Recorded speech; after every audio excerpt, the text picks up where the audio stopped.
আজকে এই মাহফিলে আসার আগে একটা বক্তব্য শুনলাম। আমাদের একজন আলেম, উনি কওমি অঙ্গনের বড় আলেম, তিনি বলতেছে আপনারা শুধু দুইজনরে নিয়ে ফালাফালি করেন, ইমাম হাসান ইমাম হুসাইন, এই দুইজনকে নিয়ে ফালাফালি করেন। নবীজির তো আরও কয়েকজন নাতি আছে, তাদের ব্যাপারে আলোচনা করেন না কেন? এই যে কথার তো একটা সৌন্দর্য আছে যে নবীজির আরও কয়েকজন নাতি আছে, ওনাদের নাম এই আপনারা তাদের ব্যাপারে আলোচনা করবেন, এতে করে দয়াল নবীজি খুশি হবে।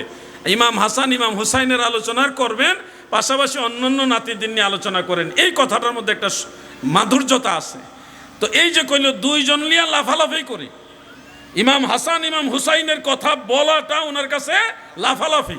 নাউজুবিল্লাহ বলেন।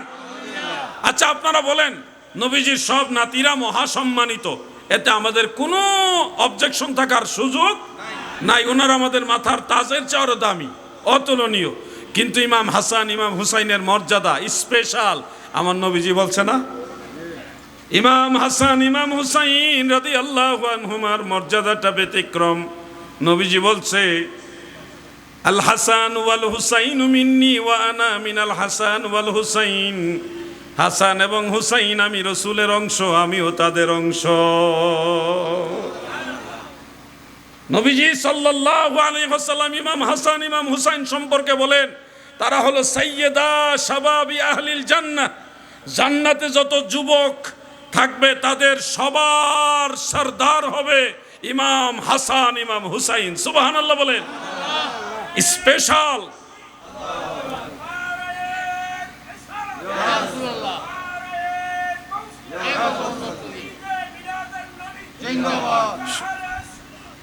শুহাদায়ে কারবালা। আমার দয়াল নবীজির স্পেশাল এই দুইজন নাতির মর্যাদা নবীজি নিজে বয়ান করেছেন, যার কারণে কিন্তু আমরা এটা আলাদা গুরুত্ব দেই। গুরুত্বটা আমরা নিজের থেকে দেই না, মদিনাওয়ালা দিয়ে গেছে এই জন্য আমরা দেই। এটার অর্থ এই না নবীজির অন্যান্য পরিবারবর্গ কাউকে আমরা ছোট করছি, বরং সবাইকে আমরা তাজ, মাথার তাজ হিসেবে সম্মান করি। কিন্তু ইমাম হাসান ইমাম হুসাইনের বিষয়টা ভিন্ন। দাদু আমার, এগুলি হলো খারেজি। যারা ইমাম হাসান ইমাম হুসাইনের প্রশংসা শুনলে ডাইনে বামে খালি বিভিন্ন কথা খুঁজে, এগুলি হলো খারেজি। খারেজি চিনতে অনেক বড় বড় কিতাব পড়া লাগে না, এ অল্পতেই বুঝবেন। আপনারা আমাকে একটা জিনিস সহযোগিতা করুন। ইমাম হাসান ইমাম হুসাইন রাদিয়াল্লাহু তাআলা আনহুমা এই দুইজন জান্নাতে থাকলে সর্দার হিসেবে থাকবেন। এখন যারা এই দুইজনের প্রশংসা পছন্দ করে না, তারা তাইলে জান্নাতে সর্দার হিসেবে কাদেরকে মানবে?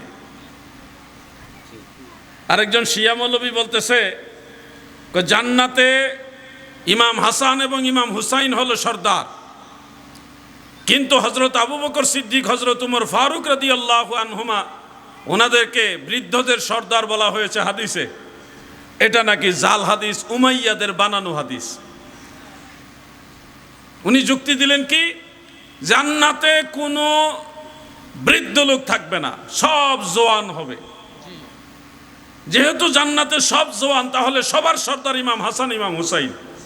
যুক্তিটা শুনলে আপনারা প্রাথমিকভাবে ভাববেন যে এটা ঠিক, ওই হাদিসটা ভুল, অথচ ওইটাও সিহাসিত্তার হাদিস, যে বৃদ্ধদের সর্দার হবে হযরত আবু বকর সিদ্দিক হযরত উমর ফারুক, ওনারা হবে বৃদ্ধদের সর্দার, আর যুবকদের সর্দার হবে ইমাম হাসান ইমাম হুসাইন। এই দুই হাদিসের সমন্বয় কি? শিয়ারা তো ওই দিকে ঘুরাই দেয়। এবার সঠিক ব্যাখ্যাটা আপনারা শুনুন, সঠিক জিনিসটা জানার দরকার আছে কিনা।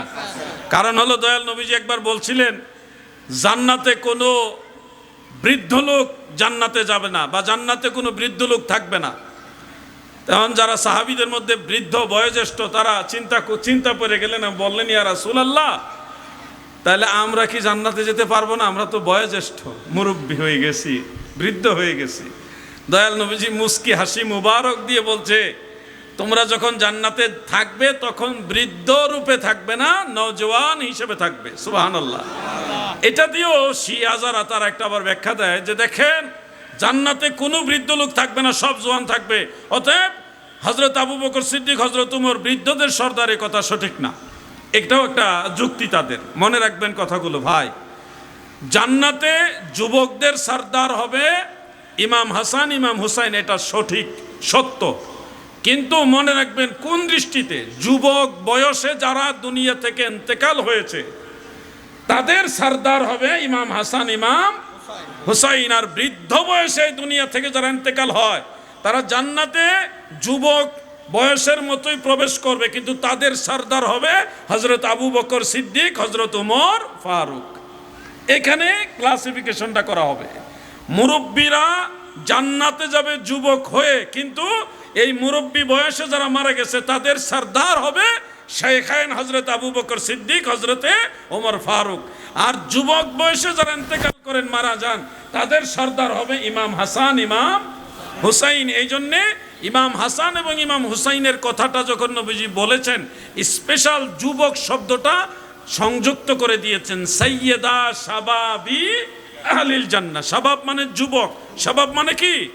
যুবক। যুবক বয়সে যারা মারা যান সেই যুবকদের সরদার হবে ইমাম হাসান ইমাম হুসাইন। কথাটা কি বুঝতে পারছেন আপনারা?